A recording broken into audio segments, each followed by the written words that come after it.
왜 하필 학문일까? 항상 모든 농담에는 무의식적인 이유가 있어요. 그렇게 모욕함으로써 통제력을 유지하는 방식이죠. 실제 내 주변에 그런 사람이 있다 치면은 과연 어떨까?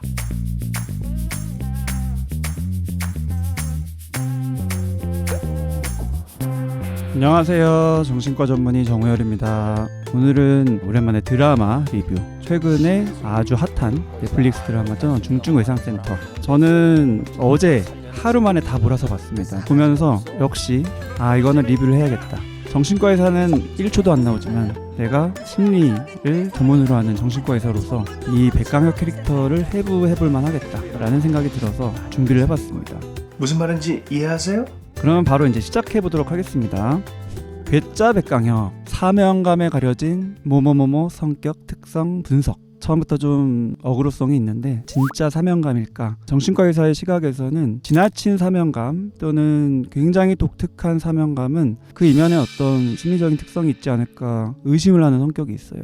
그냥 단순하게 괴짜 천재 의사 아니냐 이런 식으로 생각할 수도 있지만 괴짜라는 거는 굉장히 복잡한 캐릭터 성격 특성들을 모아서 그냥 한마디로 표현하는 거죠. 천재 괴짜. 하지만 조금 입체적으로 볼 수가 있습니다. 완벽주의 성격. 네. 세모 정도 되겠습니다. 강박성. 네. HCL님도 세모 드리도록 하겠습니다. 전혀 예상을 못하시네요. 아주 흥미롭습니다. 예상하면 재미없잖아요. 어디서도 들을 수 없는 이야기를 풀어보도록 하겠습니다.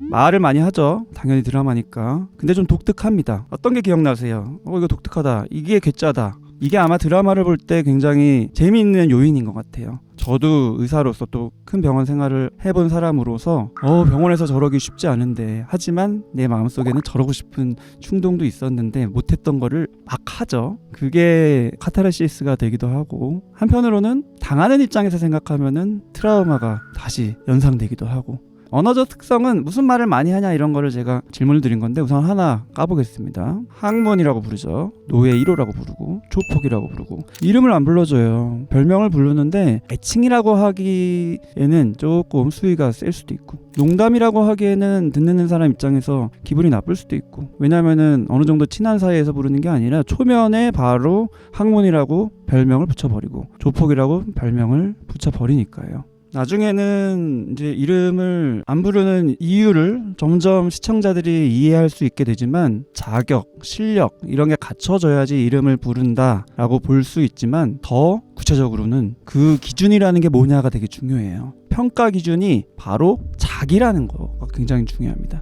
자기가 결정하는 거예요. 내 기준에 너는 맞아 안 맞아. 내가 너를 인정해 안 해. 그거에 따라서 사람의 가치를 결정한다고 생각을 합니다. 이름이라는 거는 정체성에 있어서 굉장히 중요하죠. 분명히 이 사람은 천재이기 때문에 이름을 못 외울 리가 없습니다. 근데 이름을 알면서 안 부르는 거예요. 그 사람의 정체성을 흔드는 거예요. 그리고 별명을 부르는데 별명도 보통 별명이 아닙니다. 학문이라고 불러요.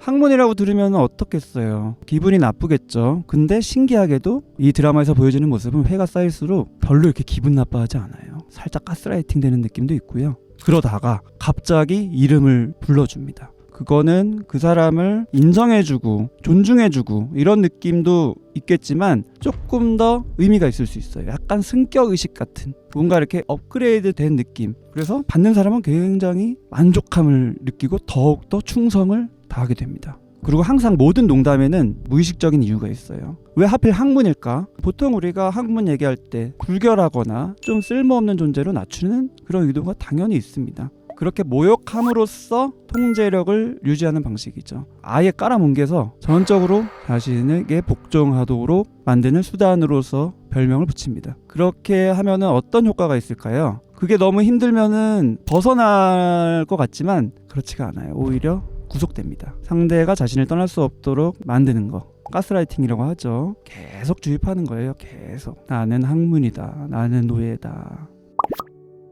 두 번째 언어적 특성. 자신을 천재라고 또 부릅니다. 사실 천재 맞아요. 이거는 판타지이기 때문에 엄청난 천재입니다. 수술 끝나고 나서 항상 자기를 보면은 내가 너무 실력이 뛰어나서 반했냐 이런 식으로 굉장히 자기를 높이고 그런 게 굉장히 많이 나오는데 드라마는 그걸 아주 재밌게 유쾌하게 하면서 사람들의 잠재된 그러고 싶은 욕망을 대신 해소해주는 그런 매력이 있지만 실제 내 주변에 그런 사람이 있다 치면은 과연 어떨까? 그 다음에 이 세상에 병원도 많고 의사들도 많지만 내가 짱이라고 생각을 해서 나 아니면 이 환자는 죽는다라는 생각을 하고 구해요. 내가 아니면 죽는다.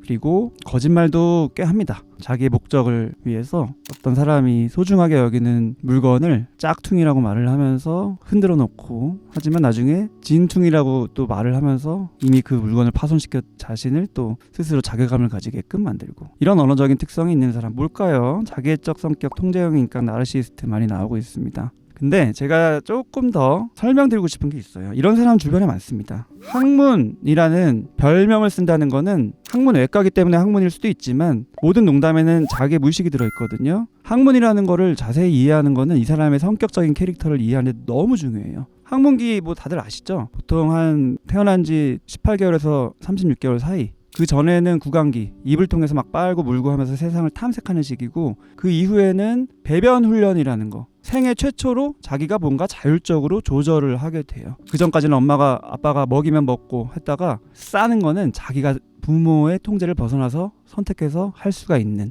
그래서 권력과 통제감을 경험하는 첫 시기입니다. 그래서 실제로 배변 훈련이 어땠는지를 물어보는 게 굉장히 흔해요. 정신과 진료에서는 그 사람의 성격 유형을 파악하는 거, 검사로 할 수도 있겠지만 그 이면에 있는 부분들을 이해하기 위해서는, 근본적인 그 부분에 대한 해소를 경험하게 해주기 위해서는 배변 훈련이 굉장히 중요한 그 이해를 해야 될 대상이 되는데, 학문기의 부모의 훈육 방식에 따라서 극단적인 성격이 형성될 수 있다고 봅니다. 배변 훈련이 너무 엄격하거나 너무 느슨하거나, 너무 엄격하다는 거는 너무 많이 통제하게끔, 잘 참다가 변기에서만 잘 싸게끔, 그래서 깔끔하고 통제적인 성향으로 자라게. 이거를 이제 학문 보유형이라고 합니다. 어떤 성격이 될까요? 이렇게 되면 통제 욕구가 굉장히 커져서 자기도 잘 통제하려고 하지만 다른 사람까지도 통제를 하고 싶은 욕구가 막 생겨요. 왜냐하면 기준이 높기 때문에 나만 기준 미달일 때 불편한 게 아니라 남이 기준 미달일 때 굉장히 불편해요. 그래서 학문 보유형이라는 개념, 완벽주의와 통제, 반대도 있어요. 학문 방출형, 이거는 반대예요. 배변 훈련이 너무 느슨해서 그냥 막 싸는 거죠. 방출. 학문 공격형이라고 합니다. 막 나가는 거예요. 자기 마음대로 자유롭게. 거칠은 언어, 반항, 규칙 따르는 거 굉장히 힘들어하고. 어떠세요? 백강혁은 학문 보유형일까요? 학문 방출형일까요? 둘 다다 엘림. 정답입니다. 내부자들 오셨네요. 아마도 김지영 선생님 아니신가 의심이 됩니다. 리뷰 영상만 봐도 배가 아프다.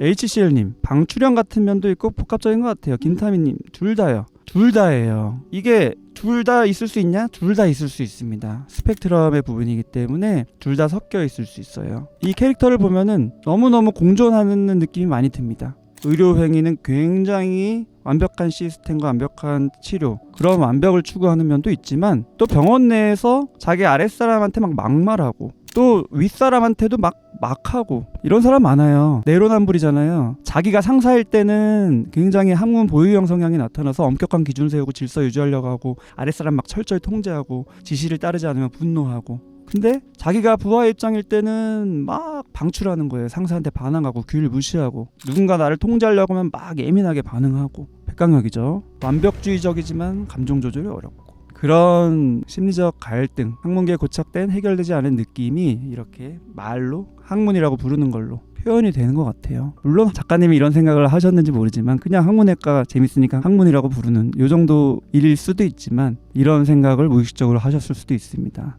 천재시니까. 그럼 왜 하필 노예냐? 노예도 마찬가지죠. 이 위계의 상징, 사람을 볼 때 이름을 부르는 개별 존재를 존중하는 것보다는 지배의 도구로 본다. 이게 물론 유머러스하게 표현되지만 그 사람의 무의식이 드러나는 거예요. 실제 인물이라고 생각하면 굉장히 별로죠.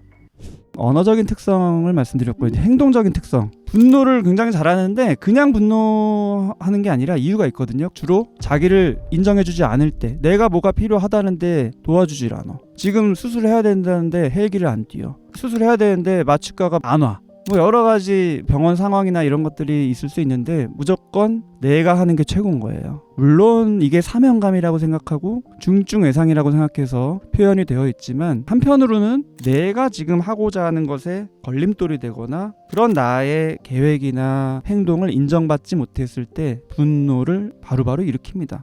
부당함을 못 참는다라고 해피니스님이 얘기를 해주셨는데 이게 굉장히 미묘한 부분이에요. 드라마에서는 부당함을 못 참는 것처럼만 묘사가 됐지만 조금 다른 각도에서 보면은 그게 과연 부조리에 대한 정의 구현인 건가, 아니면 자기의 능력을 입증하는 자기의 목적을 방해받는 느낌에 대한 분노인가. 실패를 인정하지 않아요. 성공만 계속 나오죠. 아무리 힘든 사람도 다 살려내고, 근데 살려는 내지만 식물 인간 상태로 빠지게 된 경우가 딱 한 번 나오는데 실패를 인정할 수 없습니다. 물론 드라마적인 장치에서는 헬기가 못 떠서 골든타임을 놓친 것을 강조했지만 아닐 수도 있거든요. 근데 바로 이거는 헬기가 못 떠서 골든타임을 놓쳐서라고 인정하지 않아요. 조금 안타깝네요, 이런 표현을 해주셨는데 제가 바로 말씀드리고자 하는 게 안타까움입니다. 우리는 어떤 히어로를 볼 때, 판타지의 주인공을 볼 때 빡 박수 쳐주고 대단하다 하지만 정말 개인의 입장에서 보면은 그 사람이 내면이 정말 어떨까, 너무너무 혼란스럽고 복잡하고 힘들진 않을까라는 생각을 해볼 수 있거든요. 언어적인 특성과 행동적인 특성들이 이렇다는 거는 그 이면에 뭔가가 있다는 거예요. 자기 뜻대로 막 밀어붙입니다. 그게 자기의 천재성 때문일 수도 있지만 어떤 합의가 없어요. 조율이 없고 그냥 밀어붙입니다. 지금 수술해야 된다, 무조건 해야 된다. 드라마에서 그거를 굉장히 재밌게 유쾌하게 매력적으로 표현했지만 현실 세계의 사람이라고 치면은 불쾌한 느낌이 들 수밖에 없습니다. 조직과 위계에 굉장히 대립을 하죠. 위계에 대립하면서는 자기는 굉장히 권위적이에요. 아랫사람을 대하는 게. 이름도 안 부르고. 굉장히 중요한 마지막 부분인데 판타지기 때문에 엄청난 능력이 있습니다. 전투 능력도 있어요. 지금 이 병원 오기 전에 엄청난 세계 최고의 민간 단체에서 전쟁 바로 깊숙한 곳에서 1년 동안 메딕으로 활동을 합니다. 메딕이 그냥 따라다니면서 부상자들 치료만 하는 게 아니라 총도 들고 같이 싸우고, 이런 극단적인 환경을 선택하는 모습을 보여줘요. 왜 그럴까? 왜 그럴까에 대한 얘기 계속 남겨두고 있는데요. 이제 하나씩 말씀드리도록 하겠습니다. 하나 더 있네요. 왜 하필 사진일까? 뭘 그렇게 추구하는 걸까? 환자를 살리기 위한 사명감일까? 트라우마 경험, 아버지가 사망하고 엄청난 무력감을 보상하기 위해서 나는 누군가를 도와야 된다, 나 아니면 안 된다, 이런 식으로 자기적 성격과 좀 결합해서 통제 욕구를 가지게 됩니다. 영상이 도움되셨으면 구독, 좋아요, 댓글, 알림 설정도 부탁드리겠습니다. 시청해주셔서 감사합니다.